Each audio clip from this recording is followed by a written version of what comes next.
Hello everyone, welcome back to my YouTube channel Karkayan Education.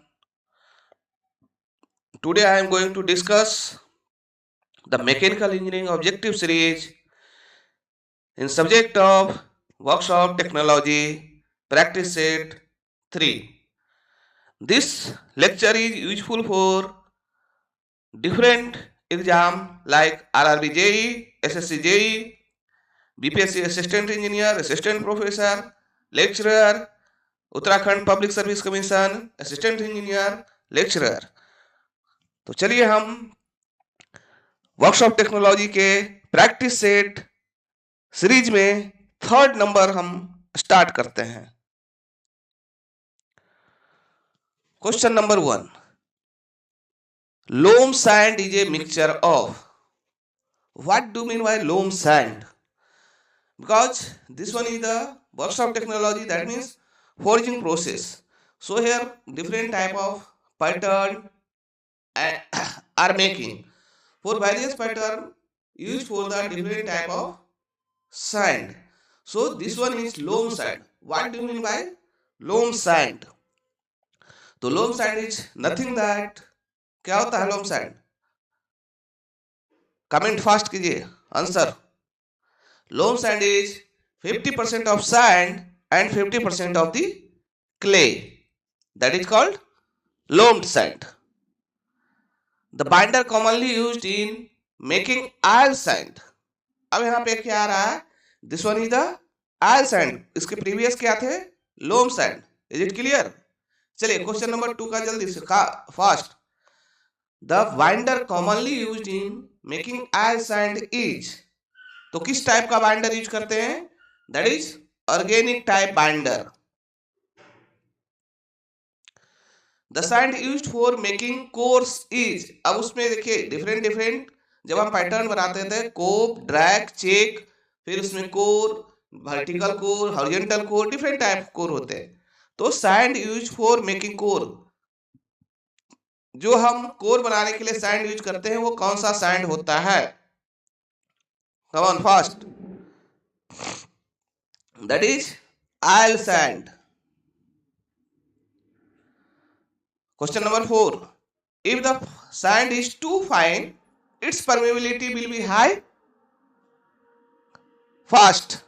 Answer क्या होगा? क्या बोल रहा है? Sand is too fine. यदि सैंड फाइन होगी दैट मीन्स उसका क्या होगा? स्ट्रक्चर बहुत ही स्मॉल होगी, तो क्या होगा? कॉम्पैक्ट पैकिंग होगी। तो ड्यूरिंग कंपैक्ट पैक्शन होगी तो उसके अंदर उस समय हमारा क्या होगा? वॉइड फॉर्मेशन मिनिमम होगी। जब वॉइड फॉर्मेशन मिनिमम होगी तो एयर इंट्रैप्ड है ना, जो एयर इंट्रैप होंगे that is minimum, that's why permeability क्या होगी? मिनिमम होगी, हाई नहीं होगी। Answer is B, false. Question number 5, come on, आप इसके जल्दी से आंसर क्या होंगे? A sand apply on the face of the pattern before moulding is called, which type of sand? That is called parting sand. क्या? हम parting sand use करते हैं। अब पार्टिंग सैंड होते क्या है? Like coal dust, ash dust, है ना, wood flour, these are called parting sand. Question number 6. The main constituent of the molding sand is, तो आपका इसमें क्या है? Carbon, clay, silica, all of these. Yes, क्योंकि मोल्डिंग सैंड में sand भी होता है, क्ले भी होता है, सिलिका भी होता है, कार्बन, चारकोल भी होता है। ओके, तो that is all of these. But यहां पे पूछ रहा है कि मेन कंस्टिट्यूएंट, सॉरी ये मेन कंस्टिट्यूएंट में क्या आ जाएगी? That is silica. होते तो सभी हैं बट मेन कंस्टिट्यूएंट क्या रहता है? That is silica. So correct them here, answer is C. The main constituent of the moulding sand is silica. Correct them. आपको यदि कोई इशू है, कोई दिक्कत है, then you have to comment in comment box fast. Facing sand used in foundry generally consist of, जो हम facing sand use करते हैं वो क्या क्या का कंपोजिशन होता है? That is mixture. तो that is silica sand and clay. Facing sand जो होती है mixture of the silica sand and clay. The synthetic sand have the advantage of, synthetic sand में हमारा क्या एडवांटेज है ना। तो सिंथेटिक सैंड जो है लोअर कॉस्ट होता है in larger volume, wider spreadability, as possibility of reclamation or and reuse, yes, so all of these. Then up to this one clear है? If have anyone any doubt, then you have to comment them. Question number 9, the purpose of a gate is, क्योंकि आपका जब हम pattern बनाते हैं तो उसमें different type of parts होती है, गेट होते हैं, स्क्रू होती है, रनर होती है, राइजर होती है, लैडल होती है। तो what is the purpose of the gate, तो गेट का पर्पस क्या है, तो deliver molted metal into the mould cavity. Molted metal जो होता है उसको मोल्ड कैविटी में डिलीवर करना क्या होता है, गेट का पर्पस होता है। Then question number 10, in order to deliver molted metal from pouring basin to gate, pouring basin to gate, ये डैश डैश इज यूज्ड, क्या यूज किया जाता है, तो दैट इज स्प्रू। स्प्रू क्या होता है, इस तरह से आपका क्या होता है, टेपर इन साइज होता है, ये क्या कहलाता है, दैट इज स्प्रू, है ना। स्प्रू से रनर कनेक्ट होती है। Question number 11, a pouring basin act as a reservoir for the molten metal is, क्या पोरिंग बेसन एक reservoir of the molten metal का काम करता है, यस, क्योंकि पोरिंग बेसिन में हम लैडल से मोल्टेन मेटल को एक करते हैं तो उसी में रहती है, उसके थ्रू स्प्रू होते हुए आपको मोल्ड कैविटी में जाती है, that is act as a reservoir. The purpose of a riser is, अब राइजर का पर्पस क्या है, तो राइजर का पर्पस क्या होता है, to feed the molten metal to the casting in order to compensate for the shrinkage, क्योंकि उस बीच में यदि आपका टेम्परेचर क्या है, आपने जब पोर किया तो 1300 डिग्री सेंटीग्रेड थी, लेकिन उसको गेट तक डिलीवर होते होते टेम्परेचर क्या होगी, डाउन होगी, तो उसी को क्या करता है आपका राइजर कंपनसेट करता है, that is called shrinkage, that is option C is correct. Is it clear? If I have any doubt, then you have to comment them. Then question number 13, core are used to, core हम क्यों use करते हैं, what is the purpose of core, तो that is a part of green sand mold, ये क्या होता है, core are used to form a green sand mold, sorry improve the mould surface, yes, ये भी करती है, form internal cavity in the casting, yes, that means option D is correct. इसमें आपका क्या है, ऑप्शन डी जो है करेक्ट है सभी। Question number 14, when a hole और cavity to be cored is not in line with parting surface, then it is called a which type of core, जब हमारा होल और cavity to be cored not in line with the parting line surface, तो उसे हम क्या बोलते हैं, that is called drop core, that is called drop core. Which one of the following material will require the largest size of the riser for the same size of the casting, तो which of the following material, तो इसमें कौन सा होगा, that is a steel। The directional solidification in casting can be improved by, तो क्या होगा, chills and what, padding। और ये क्वेश्चन बहुत ही एग्जाम में बार बार पूछे जाते, कि कोई भी एग्जाम हो, दैट इज ये आपको बहुत इंपॉर्टेंट क्वेश्चन है, आप कोई भी एग्जाम में देखेंगे तो ये आपको क्वेश्चन आया ही रहता है कि directional solidification in casting can be improved by chills and padding, या पूछेगा कि चिल्स का क्या काम है, पैडिंग का क्या काम है, चैपलेट का क्या फंक्शन है। तो that is important exam point of view. Then next question, question number 17, in permanent mould casting method is, permanent mould casting method में क्या होगा। तो परमानेंट मोल्ड कास्टिंग में क्या है, हाई प्रेशर से ये करते हैं नहीं, ये सभी जो है molten metal poured and allowed to solidify while the mould is revolving, ये हमारा क्या होता है, सेंट्रीफ्यूगल कास्टिंग होता है। Molten metal is forced into mould under the high pressure, नहीं ये एक्सट्रूजन प्रोसेस होती है, that is none of the above, ये option D is correct. Then question number 18, when the molten metal is fed in the cavity of the metallic mold by gravity, the method of casting is called, यदि हमें gravity के through आएगी तो उसे हम क्या बोलते हैं, that is permanent mould casting. Then is clear. Question number 19, in die casting method the molten metal is forced into mold under high pressure, die casting में हाई प्रेशर के साथ करते हैं, yes, that is correct. In the molten metal is poured and allowed to solidify while the mold is revolving, यदि हमारा mould rotate हो रही है तो वो कौन सा होगा, अभी हमने डिस्कस किया था, that is centrifugal casting method. The casting method adopt for ornament and toys of non ferrous alloy, यदि हम नॉन फेरस एलॉय का ऑर्नामेंट जैसे छोटे छोटे ज्वेलरी ये सब हम बनाते हैं तो which type of casting methodology is used, that is called slush casting. Clear? Next question, in a hot chamber die casting machine is, तो hot chamber die casting में क्या होता है, तो ये क्या होता है, melting pot is a integral part of that machine। अब इसमें hot chamber die casting है तो ये क्या होगा, लो टेम्परेचर एलॉय के लिए होगी, बट यहाँ पे क्या है, melting pot is an integral part of the machine, but in cold chamber die casting machine में जब हम करेंगे तो that is melting pot is not integral part of the machine।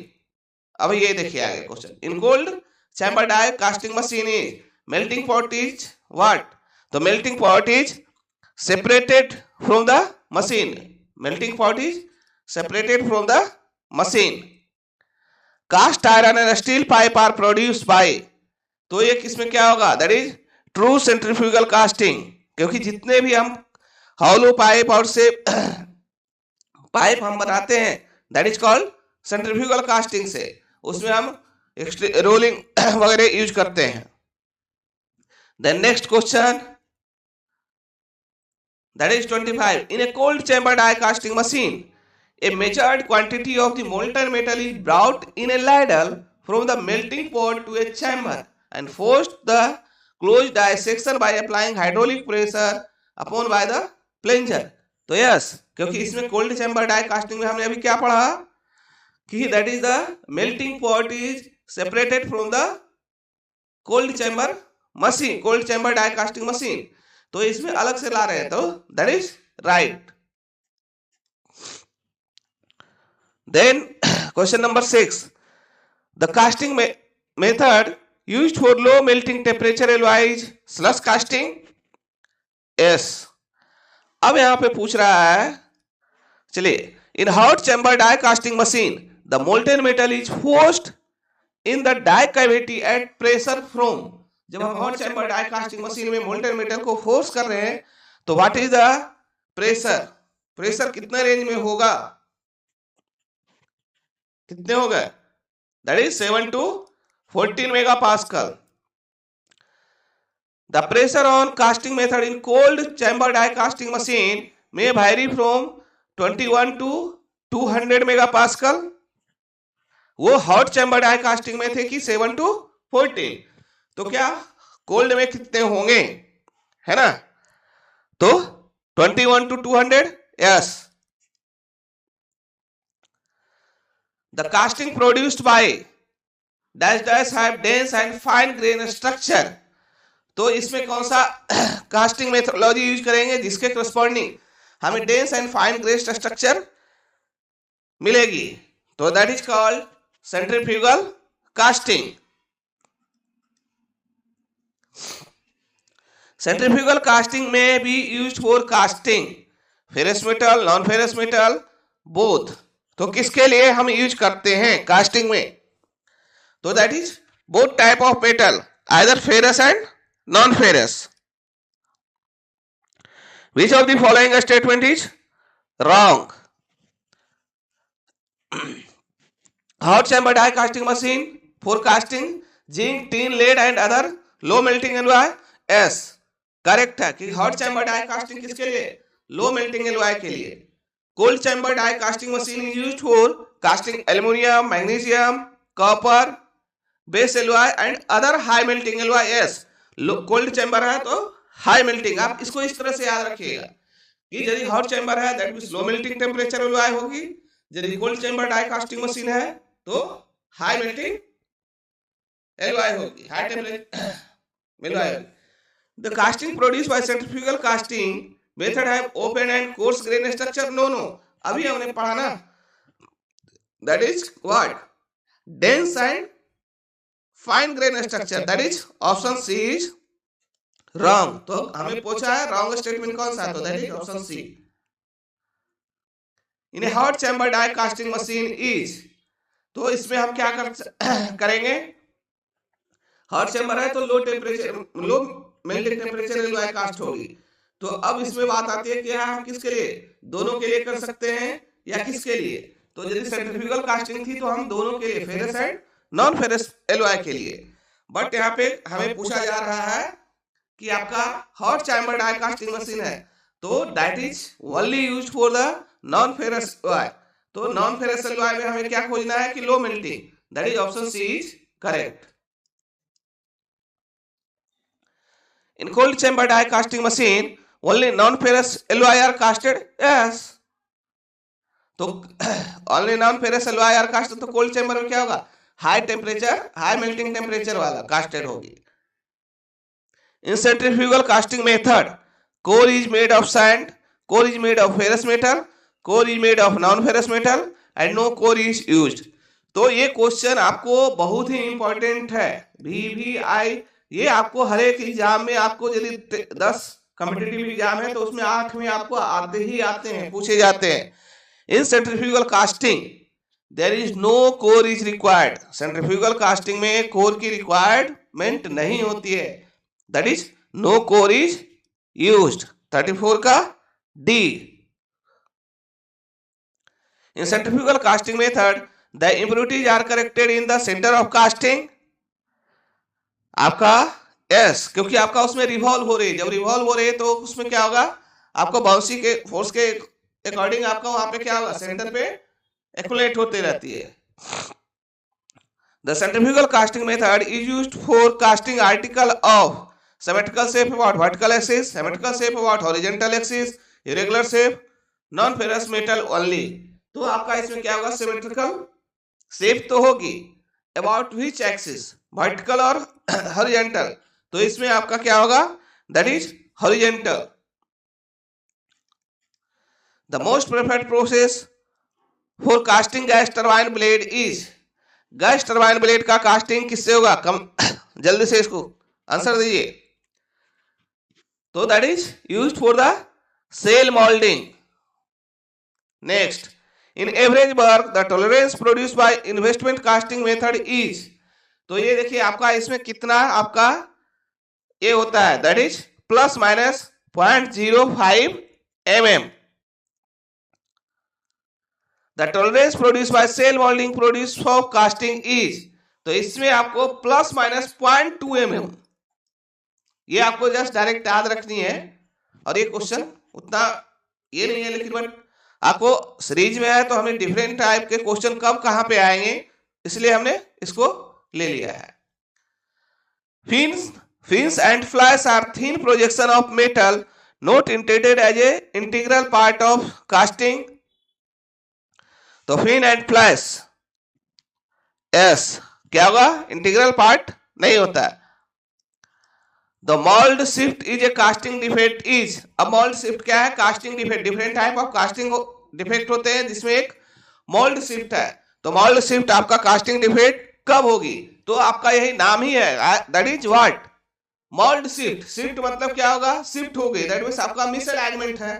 तो आपका देखिए क्या है, result in mismatching of the top and bottom part of the casting, that is option A is correct.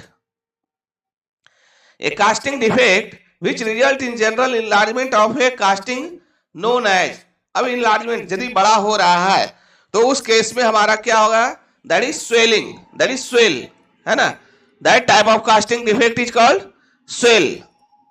Then question number 43. Scab is a casting defect which occurs as sand patches on the upper surface of the casting. Scab casting defect क्या होता है कि आपका जो छोटे छोटे patches surface के ऊपर रह जा रहे हैं उसे स्कैब कहते हैं, यस और नो, तो yes, that is called scab casting defect. Sand wash is a casting defect which, अब सैंड वॉश कब आपका आएगा, तो ये क्या होगा, that is occurs near in gate as rough lump on the surface of the casting, यदि अंदर गेट के पास सैंड है तो that is sand wash defect आ जाएगी। A casting defect which occurs near the in gate as rough lump on the surface of casting is known as which type, तो अभी हमने just ऊपर पढ़ा क्या, what is, that is sand wash defect। A casting defect which occurs due to improper venting of sand is known as, तो improper venting हो रही है, that means आपको क्या होगा, ब्लो होल्स की फॉर्मेशन होगी, that is 46। A casting defect which is produced or caused by using incorrect size of chaplet is known as, तो यदि चैपलेट हमारा इनकरेक्ट साइज का है तो इसमें क्या होगा, that is core shifting हो जाएगी, that is which type of defect, that is core shifting। Then fin and flash is a casting defect which is due to, तो अभी हमने क्या है, which due to what, कि under size over size, what is, तो that is called insufficient weight of the top of the mold, यदि हम उसके ऊपर मोल्ड के ऊपर वेट कम रहेगी तो हमारा fin and flash casting defect होंगे। Swell is a casting defect which is due to, तो स्वेल कब होगी, तो स्वेल डिफेक्ट जो होते हैं that is insufficient ramming of the sand, क्योंकि आपका क्या होगा इसमें, यदि हम सैंड को राइमिंग अच्छे से नहीं करेंगे तो उसमें आपको वॉइड रहेगी, तो वहां से क्या है, गैस बाहर निकल सकते हैं, दैट मींस वहां से फ्लश आउट हो सकती है, that is swell effect. Honeycombing or slag holes are a smooth depression on the near ingate dash that surface of casting which occurs, which type of surface casting occur, that is upper, है ना, upper surface of the casting, है ना। तो इस तरह से हमने up to 50 question practice set 3 देखे। तो if anyone any doubt then you have to comment them. यदि वीडियो आपको यूजफुल है, अच्छा लगा है तो आप लाइक करें, शेयर करें और चैनल पे नए हैं तो चैनल को सब्सक्राइब करें। Thanks for watching, thank you.